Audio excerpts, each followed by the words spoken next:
What's up, YouTube? I'm upgrading my presentation board here if you haven't quite noticed that. Anywho, just wanted to show you a cool little knife here that I have grown to enjoy. It's called Opinel, O-P-I-N-E-L. They're made in France. This particular one is a folder. They make some kitchen knives and other type of fixed blade, longer knives. But they make a series of these. This one is a number 8. I'm going to try to get that on camera if you can see that. Is that right? Oh, here we go. You can see that, number 8. And they make I know a number 7 and I think a number 6. And they make a number 9, a number 10, and a number 12. And I haven't ever verified this with Opinel or any of their website information, but I think the number 8 kind of justifies the overall length, because when you look at it closed, it's a little more than 4 inches closed. And now when we open it from tip to end, it is almost 8 inches. So I think that's maybe how they come up with a number 8 and a number 7. But for me, a number 8 fits my hand pretty good. I don't have small hands, but I don't have overly large hands either, but a number 8 fits really good. These knives come with carbon steel, which I really like because it's easy to get a good edge on them and keep a good edge, and they can get razor sharp. This one came in the box really, really sharp, and just a little demonstration of, it's never been sharpened before, but just so you know, not too bad, not razor sharp, but it's still pretty doggone sharp. So just a little bit of honing and you would have this thing razor sharp. If you're not familiar with Opinel knives, traditionally they always came with a beech wood handle. Now they've expanded out and they've got some different materials on these handles, some synthetic material on these handles.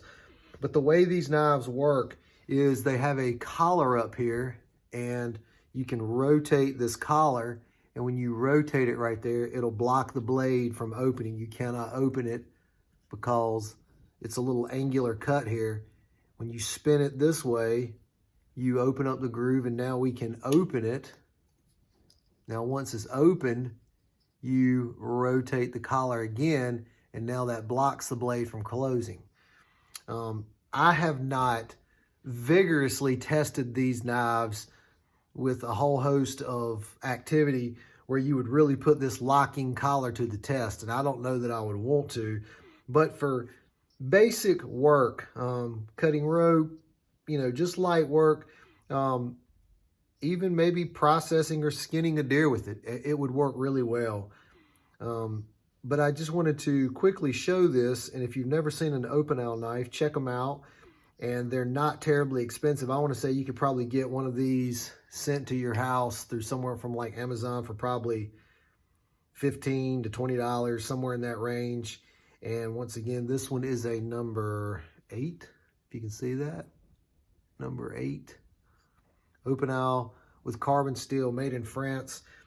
And on a side note, they make a nice chef kitchen knife that's kind of got, it doesn't come to a point on the tip. It's kind of got a rounded type, and then, a little point on the end, kind of something kind of like that, more of a rounded on the end.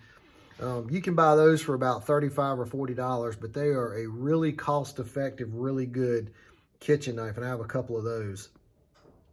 Here's a quick look at the kitchen knife. The handle looks well used because we get a lot of use out of this kitchen knife. The Opinel Inox, I-N-O-X. I thought that was a K at first. I-N-O-X. You can see that.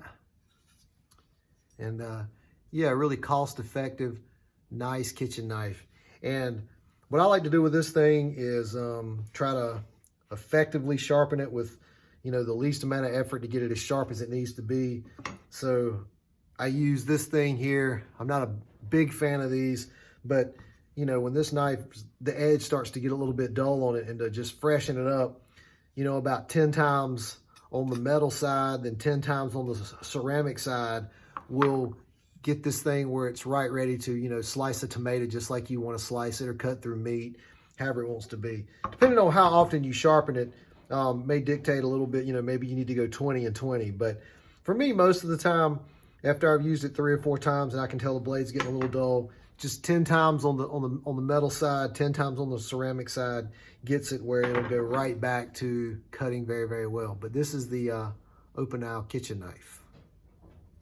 But anyway, if you've never seen an Opinel knife and you're looking to just try out a new knife, buy one of these. It's not a tremendous investment, and I think you'll really like it and get the carbon steel, and you can make it really, really sharp. And yeah, just remember the locking collar. So you spin it. Let's see, you gotta turn it that way. The cutout is on a slant here, and it's only on one side. This is full length, a square cut here. This has the angled notch here. See, kind of the blade is locked now. Can't open it. Spin it back to the center where the groove's exposed. You can open it, then rotate the collar, and it blocks the blade from closing. And it does have a good amount of resistance on this. I mean, it's however they designed this, it's got the proper amount of resistance. You can feel it kind of grab and bite when you turn it. So I think it would be pretty difficult to have a malfunction where you slip this thing out of the way and this thing closes up on your hands. But I mean, if this did rotate and you did do a force like that, that could be a potential of it. So I just wanted to also point that out. But anyway, cool little knife, inexpensive, and you can get them really sharp. Opinel, check it out.